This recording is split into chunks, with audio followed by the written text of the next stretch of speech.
Tá, o negócio de hoje é o seguinte. Círculo de Fogo.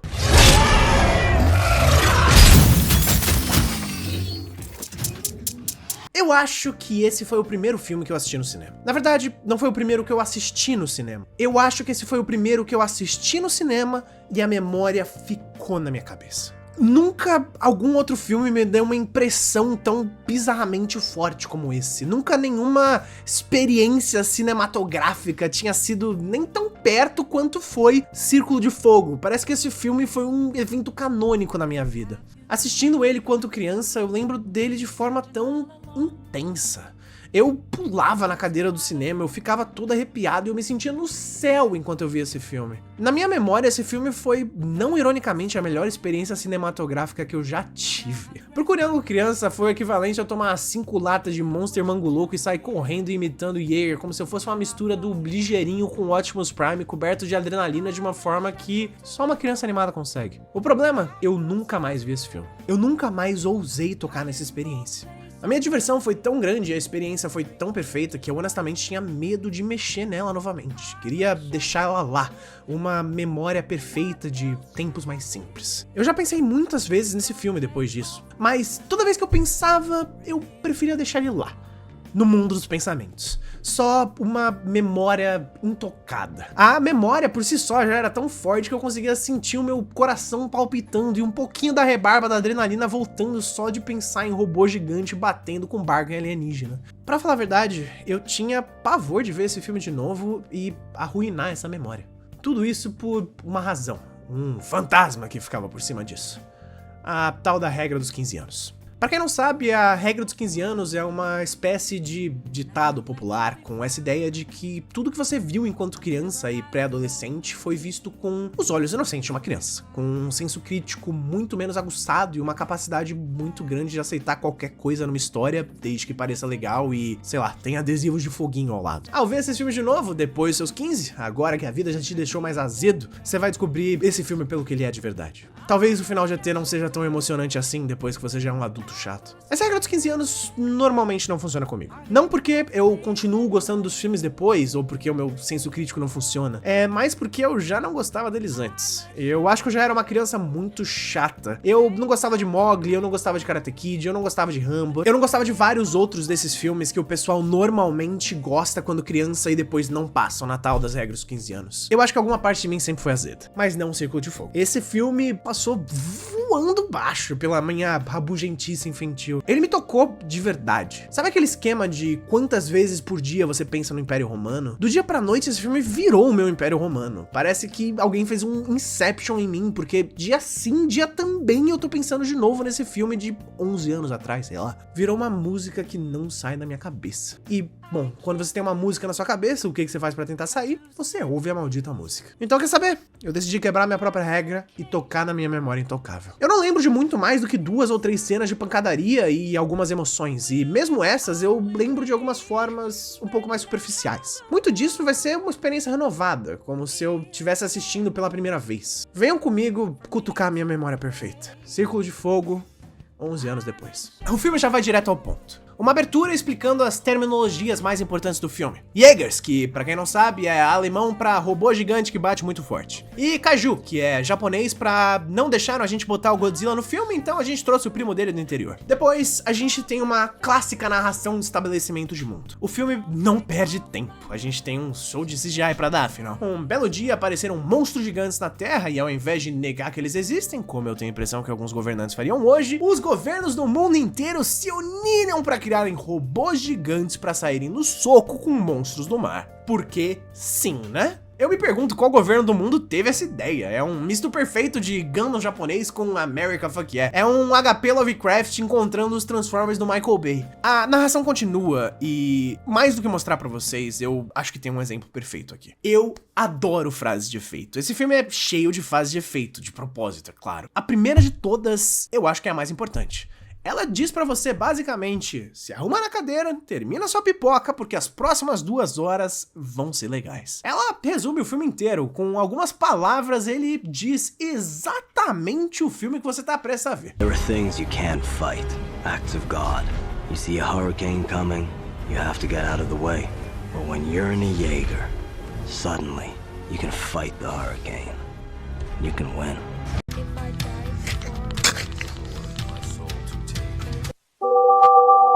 A narração continua, e ela mostra uma das coisas mais interessantes desse filme, a ligação mental entre os pilotos. Aparentemente, a carga mental de pilotar um robô gigante é muito forte para uma pessoa só, porque, sim, né, o filme tá dizendo. Por causa disso, eles criaram um sistema para 2 ou mais pessoas que são compatíveis pilotarem os robôs juntos. No caso do nosso protagonista no começo do filme, era ele e o irmão dele. No começo, o plano dos robôs deu certo pra caramba. Eles começaram a derrotar Kaiju atrás de Kaiju e antes que percebessem, os monstros tinham virado piada e produto. E assustadoramente, eu acho que essa é a parte mais realista desse filme. Essa é uma das coisas mais interessantes e bem feitas desse filme, na verdade. Ele é muito direto e superficial. Ele explica exatamente o que tá acontecendo na tela e às vezes ele até te chama de burro e explica mais de uma vez. Mas ao mesmo tempo, ao longo do filme ele vai adicionando uns pedacinhos de lore a mais pra te deixar pensando. Ele planta sementinhas de que tem algo a mais do que aquilo que tá vendo, algo a mais desse super superficial, um universo à parte que está acontecendo. Enfim, os monstros gigantes de outro dia viraram os Jordans de hoje. Then it all changed. Eu adoro quando os filmes têm essa frase, eu me sinto aquele macaquinho do Neuron Activation. Ai meu Deus, as coisas vão mudar. Nós finalmente conhecemos de verdade o nosso protagonista. O loirinho sem personalidade, muito bonito pra que você assistindo o filme se coloque no lugar dele. Ele é, de propósito, uma folha em branco, sem grandes características definidas, além de ser levemente heróico e razoavelmente engraçado. Ele é feito pra você depositar as suas vontades. Esse cara é o espelho pra audiência assistir e dizer, literalmente eu. Sem tirar nem pôr, ele é o Your Name dessa fanfic, sabe? Enfim, o nosso Johnny Storm da 25 de março e o irmão dele são pilotos de Jaeger imbatíveis. Venceram várias batalhas e estão bastante confiantes, até que... Eles perderam. O nosso protagonista então pilota sozinho o Jaeger dele até a praia, aparentemente sofrendo dano cerebral no processo. Ai meu Deus, uma sequência de título em 3D, eu não fazia ideia de como eu sentia saudades disso, olha que datado, eu amo isso, cara. Depois de um time skip de leve, o filme introduz o comandante Idris Elba, interpretando o papel de Idris Elba, só que meio bravo. E a gente descobre que o projeto Jaeger foi desativado em prol de um projeto chamado Muralha Marinha. We're going to build a wall, it's going to be built. Eles acertaram isso 5 anos antes. Assustador. Durante esse tempo todo, o nosso protagonista começou a odiar a vida e agora ele é um pedreiro bonitão e tá construindo o muro que vai tomar a profissão dele. Poético. Vem cá, esse cara não deveria ser rico, não? Ele era tipo um dos pilotos mais bem-sucedidos do mundo inteiro e agora ele tá tendo que trabalhar nesse descampado que as pessoas morrem pelas condições precárias de trabalho? Olha como eles tratam mal os veteranos. A jornada do herói começa e o Idris Elba chama o nosso protagonista relutante pra missão. Eu adoro filmes com protagonistas relutantes. Poucas coisas são mais descoladas do que um herói receoso de ocasião. Tipo o Neo do Matrix, o Max do Mad Max ou o Shrek do Shrek 2. Faz coceguinhas nos melhores lugares do meu cérebro. Nesse caso, não leva basicamente nada pra convencer ele. Não tem nenhuma cena provando grande risco, nenhuma recompensa prometida. Não. São 2 palavras bonitas e ele vai tipo, bom, não tem nada melhor pra fazer e a gente precisa de tempo pra cena de lutinha do segundo ato. O protagonista aceita e eles viajam pra Hong Kong, porque esse filme tem um orçamento de 180 milhões de dólares e o mercado chinês é obrigatório pra conseguir pagar esses custos. E é nesse momento que nós conhecemos a Mako. Eu vou ser muito honesto com vocês. Essa moça aqui é a minha Ramona Flowers. Eu tinha uma crush dela do tamanho do mundo. Ela colocou alguma coisa no meu cérebro em desenvolvimento que anos de terapia não conseguiram tirar. Inclusive, reassistindo, eu percebi algo diferente, que eu não tinha notado de primeira. Esse filme é extremamente romântico. Não sei se eu tô muito sensível ultimamente, mas olha isso. Ou isso.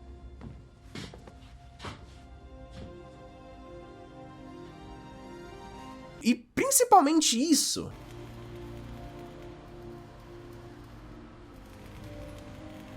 Não é possível que só eu vejo que isso aqui é mais do que um subplot de romance. Ele não tinha por que ser tão bonito ou tão bem desenvolvido e mesmo assim ele foi, sabe? Mas, enfim, estamos nos adiantando. Continuando, o Your Name conhece a Mako e nós vamos direto pro plot de verdade. Esse filme não desperdiça tempo basicamente nunca. É literalmente luta, exposição, luta, até o fim. Como o irmão do protagonista morreu, ele precisa achar um novo copiloto. E a forma de fazer isso é saindo na porrada com bastões. Ele desce o cacete em vários NPCs, parece que ninguém tá à altura dele, até que de repente ele chama a Mako pra brigar. E olha só, eles são compatíveis. É nesse tempo que nós conhecemos os outros pilotos. Os trigêmeos do duelo Shaolin, o BRTT e a Scarlett Johansson de segunda mão. O que houve? O que tá acontecendo? Me surpreendo, eu não tô te entendendo. E os dois australianos, o Crocodilo Dundee e o Bully genérico, só que com um Bulldog. Não se apegue, nenhum deles vai durar muito. O cientista maluco do Eu Avisei, que tem todo filme de desastre, e o homem que quer dar pro Kaiju. Eu queria que fosse uma piada. Os dois cientistas malucos têm um plano. Um deles quer descobrir tudo com matemática, probabilidade e método científico. E o outro quer descobrir tudo ligando o cérebro dele com um pedaço de um cérebro alienígena misterioso. Eu me pergunto porque só um deles era ouvido. Esse cara não deveria estar usando luvas? Isso não tem como ser sanitário. Coisas militares acontecem na base militar, a primeira ligação entre os dois protagonistas finalmente acontece e aqui nós descobrimos a backstory da Mako. Um caranguejo matou a família dela enquanto ela segurava um sapatinho vermelho na mão. Tem alguma mensagem aqui. Eu só não tô vendo. Enquanto isso acontecia, sem que ninguém soubesse, o cientista insalubre realmente vai pra frente com esse plano e se conecta mentalmente com um alienígena. Dá certo?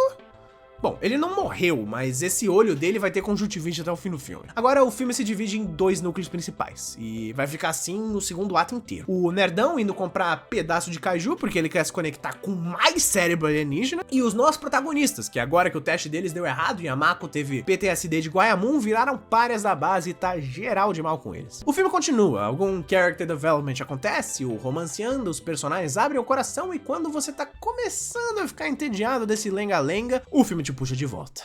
Dilation indicator category 4.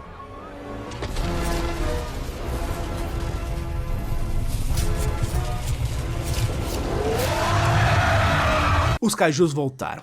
E não só isso, é o primeiro evento duplo. Pela primeira vez na história, 2 Kaijus estão aparecendo de uma vez só. Nessa hora eu me ajeitei no sofá porque eu sabia que tinha coisa boa vindo. Eu não lembrava muito bem do que acontecia antes disso no filme, era tudo um grande borrão hollywoodiano na minha cabeça. Agora, daqui pra frente tá tudo na minha memória a ferro e fogo. As cenas vão intercalando entre os nossos protagonistas lutando contra alienígenas e o Sheldon da Contaminação Cruzada conhecendo o personagem do Ro Perlman, que é um traficante de partes de Kaiju. Pequeno parênteses aqui, que conceito irado. Sabe o que eu falei do filme botar pequenas iscas de lore pra você ir se conectando? Com esse personagem a gente descobre que os Kaijus têm um mercado secundário de partes de corpos de Kaijus. É um dos poucos momentos que o mundo é mais desenvolvido do que o superficial e te dá um gostinho de quero mais. A gente vê uma igreja de Kaijus, a gente descobre que as pessoas usam ossos de Kaiju como Viagra, cocô de Kaiju pra arar campo. A gente vê pequenas formas que isso afetou o cidadão comum. Não o bastante pra ficar chato ou super explicado, só o bastante pra plantar uma semente e deixar você imaginando pra depois que o filme acaba. Até porque não tem tempo de deixar isso super explicado. A gente tem 2 Kaijus pra matar. Essa sequência inteira fala por si só. Jaegers contra o evento duplo de Kaijus. Os bonecos genéricos infelizmente morrem muito rápido. BRTT não! Já tenho 5 CBLOL, 6. Os australianos tomam uma espécie de peido EMP e o robô deles fica desligado. O que significa que estão todos fora do ar. Mas ainda temos esperança. O Gypsy Danger, que é o robô dos nossos protagonistas, não é eletrônico. Não. O seu núcleo é atômico. Anota no seu caderninho, isso vai ser importante depois. Então não resta outra opção. Os nossos protagonistas vão ter que entrar em ação e, meu amigo, como eles entram? Eles começam resgatando os australianos. E, bom, o que acontece depois? Eu adoraria descrever mais como as lutas desse filme acontecem, mas eu acho que se resumiria em eu gritando Capou, pei, pau, pau, pau, pu, pau, pau. Então eu só vou te mostrar.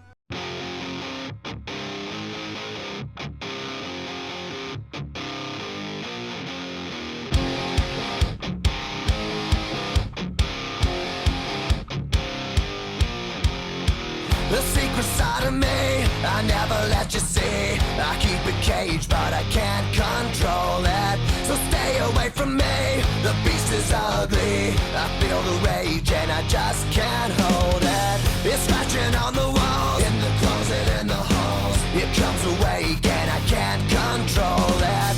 Hiding under the bed, in my body, in my head. Why won't somebody come and save me from this? Make it end. I feel it deep within, it's just beneath the skin. I must confess that I feel like a monster. I hate what I've become, the nightmare's just begun. I must confess that I feel like a monster. I feel like a monster.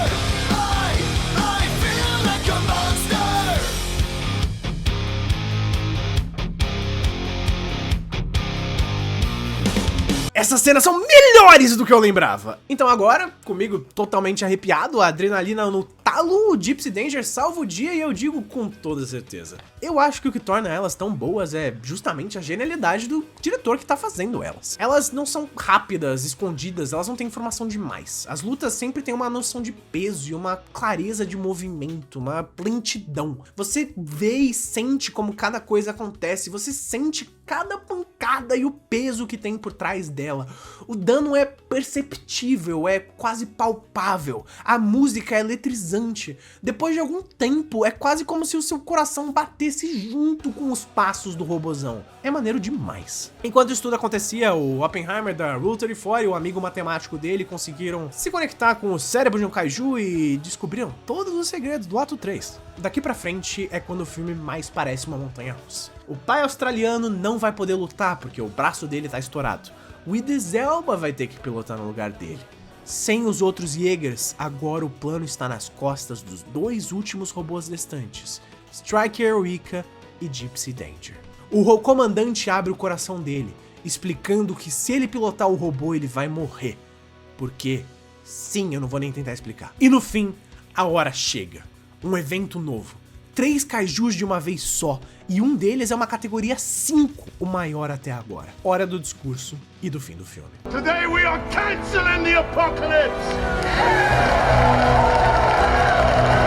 Quando as pessoas comparam cinema de ação com montanha-russa, é exatamente isso que eles querem dizer. O setup tá todo ali, as peças vão sendo colocadas cuidadosamente pra sequência final. E logo você se sente naquele momento que você tá na montanha-russa, sabe? Sentindo um desconforto nas costas e na cabeça, enquanto você vai sentindo o solavanco do seu corpo todo sendo puxado pra trás na subida devagarinho. Tudo vai ficando cada vez mais íngreme e você vai chegando no topo, ficando cada vez mais tenso pela queda que tá prestes a vir, pela adrenalina que você vai sentir e de repente...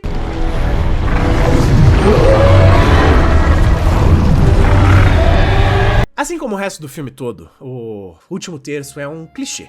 Mas um clichê muito bem executado, tá? A figura paterna e o babaca se sacrificam pra salvar o dia e os protagonistas ajudam de uma forma inusitada. O plano deles pra toda essa sequência final era jogar uma super bomba na casa dos kaiju. Só que o robô carregando a super bomba é destruído. Sem a bomba nuclear, a Gypsy Danger tem um núcleo atômico, lembra? Em Hollywood, a única diferença entre uma usina nuclear e uma bomba de hidrogênio é a intenção. Mas voltamos pro começo do filme, o nosso protagonista pilotando sozinho, porque ele manda Mako de volta pra superfície na melhor boia da história. Sério, a pressão desse ponto do fundo do mar é bizarra e a boia subiu como se não fosse nada demais. O robô explode, com o protagonista escapando nos últimos segundos. Nós não sabemos se ele tá vivo ainda. A gente vê um clarão de luz, o XLR8 da dimensão paralela indo de base, e o filme vai pro seu final mesmo de verdade, .png. É a primeira vez que a gente vê o sol totalmente. Todas as cenas anteriores foram ou na chuva, ou na neve, ou num local fechado ou nublado. Apenas agora que nós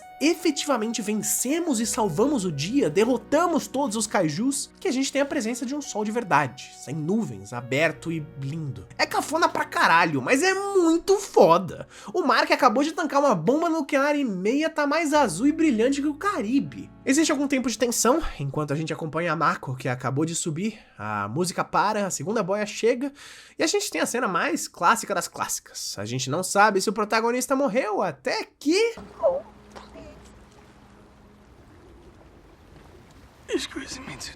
Em outro filme, um filme pior, é aqui que nós teremos o beijo do casal e o fade pros créditos. Mas aqui não. Aqui eles só se abraçam e encostam a cabeça. Sabe o que eu tava falando do romântico? Esse final é muito inocente e sutil. Pra um filme que até agora não foi nada além de intenso e na sua cara, sabe? Eu acho que isso torna a cena tão mais impactante, na verdade. Dá uma olhada nisso. Eu vou dizer pros meus filhos que isso era orgulho e preconceito. As minhas conclusões? Foda-se a regra dos 15 anos, eu e meu melhor amigo com certeza seríamos os melhores pilotos de Jaeger do mundo. Eu me apaixonei pela Mako de novo e esse filme continua melhor do que eu lembrava, no mínimo tão bom. Esse filme nunca vai ser uma obra-prima cinematográfica, eu acho que todo mundo que clicou nesse vídeo sabe, mas eu assistiria esse filme 1 milhão de vezes antes de assistir Touro Indomável de novo. Não me entenda errado, Toro Indomável é um filmaço, mas na maioria dos dias eu não quero um filmaço, eu quero me divertir. E Círculo de Fogo é exatamente isso e nada além disso. 2 horas de diversão embutidas em um filme com uma carinha de Hollywood, com um tempero de otaku do Guilherme Del Toro que te deixa com um eterno gostinho de quero mais. Não tenho nada a dizer além de muito obrigado, Círculo de Fogo, por se levar a sério bastante pra me dar uma boa história e principalmente por não se levar a sério bastante pra me dar uma boa memória. Esse filme é tão bom, que estranho que nunca teve uma continuação. Vocês viram o tempo desse vídeo, né? Vocês clicaram aqui embaixo, vocês viram, nossa, que barrinha comprida. Eu editei essa barrinha comprida, eu gravei essa barrinha comprida, eu escrevi essa barrinha comprida. Se você gostou desse vídeo de verdade, eu mendigarei seu like agora. Dá like.